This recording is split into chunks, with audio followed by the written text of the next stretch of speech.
Sir வணக்கம் sir. வணக்கம் sir, AIADMK கூட்டணி தொகுதி பங்கீட்டில் இழுபறின்னு பரபரப்பாக பேசப்படுது. நியூஸ் சேனல்லையும் வருது. எப்படி சார் பார்க்குறீங்க? எந்த பத்திரிகையில் பார்த்தது சொல்லுப்பா.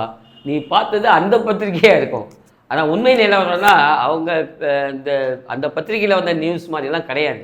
வெரி கிளியராக எல்லாமே பியூஷ் கோயல் 2 முறை இங்கே வந்திருக்காரு. எல்லா தலைவர்களும் பேசியிருக்காரு. கள நிலவரம் எங்கெங்கே இது இருக்குது எல்லாத்தையும் டாப் டு பாட்டம் எடுத்துட்டாங்க. அதனால் அவர் பியூஷ் கோயல் ஒரு மினிஸ்டர் அந்த மாதிரி எந்த விஷயத்தையும் அடிக்கடி உடனுக்குடன் முடிவெடுக்கக்கூடிய ஆள் என்பதால் தான் பிஜேபி அவருக்கு கொடுத்து எல்லாமே சுமூகமாக முடிந்து விட்டது. இப்போது என்னென்னா அதிமுகவிலேருந்து ஒரு தொகுதியை கொடுக்குறாங்க பிஜேபி கிட்ட. அந்த பிஜேபி தான் என்ன பண்ண போகுதுன்னா தன்னை நம்பி வந்தவங்களுக்கு சீட்டு கொடுக்க போகுது.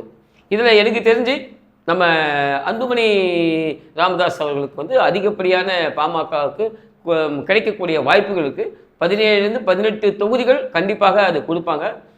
ஒரு நல்ல ஒரு விஷயமாக இருக்கிறது.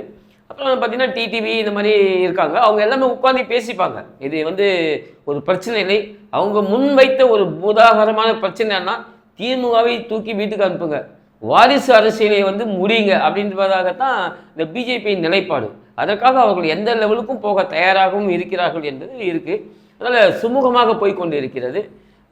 எவ்வளோ சீட்டு அப்படின்ற மாதிரி பார்த்தீங்கன்னா பிஜேபி தன்னை கொஞ்சம் கம்மியாக கூட விட்டு கொடுத்து போகக்கூடிய சூழ்நிலை இருக்கிறது. அவங்களுடைய தலையாய கடமை திமுகவை வீட்டுக்கு அனுப்ப வேண்டும் என்பதாக இருக்கிறது. சார், இப்போ எத்தனை தொகுதியில் பிஜேபி நிற்கும்? அவங்க எத்தனை தொகுதி பிஜேபிக்கு ஒதுக்குவாங்க சார்? இப்போ பிஜேபி அதாவது என்னைய நிலைப்பாடு என்னென்னா ஒரு 26 சீட்டு அவங்க பிஜேபி நிற்கிறாங்க.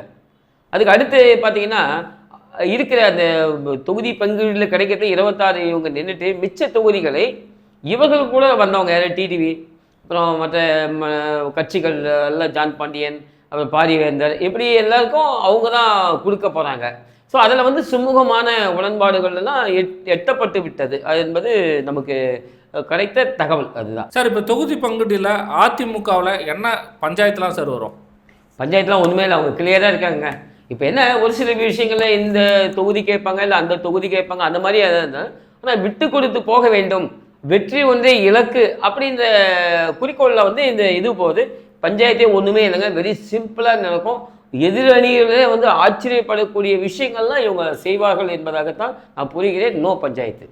சார், அதிமுக எத்தனை தொகுதியில் சார் நிற்க போகுது? சரி, அதிமுக 145 தொகுதிகளுக்கு குறையாமல் நிற்க போகுது. அந்த 145 தொகுதிகளும் எல்லாமே எடுத்தாச்சு, ஸ்கேன் பண்ணி எடுத்தாச்சு.